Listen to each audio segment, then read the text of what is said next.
Hi friends, please subscribe to Amravati Media and press the bell icon for more latest updates. అక్కడ ఒకే తాటిపైకొచ్చిన TDP YCP ఎట్టకేలకు లోక్సభలో జమిలీ ఎన్నికల బిల్లును ప్రవేశపెట్టారు.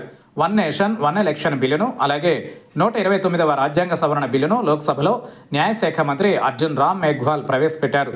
చాలా కాలంగా జమిలీ బిల్లుపై దేశవ్యాప్తంగా విస్తృత చర్చ జరుగుతోంది. One nation one election bill లోక్సభలో ప్రవేశపెట్టడం అయితే పూర్తయింది. అయితే ఇది ఆమోదం పొందడంలోనే అసలు కథ ఉంది. ఇదిలా ఉండగా జమిలీ బిల్లుపై విపక్షాలు డివిజన్ కోరాయి.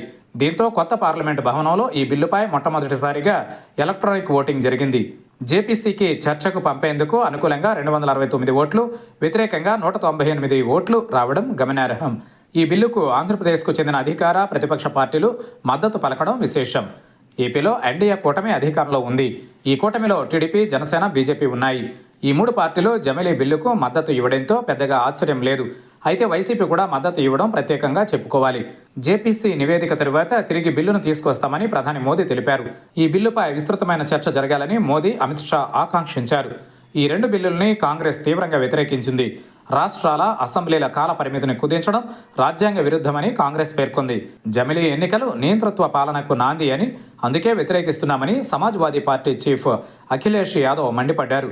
3/2 మెజారిటీ లేనప్పుడు బిల్లు ఎలా తెస్తారని డీఎంకే ప్రశ్నించింది. అలాగే టీఎంసీ కూడా వ్యతిరేకించింది.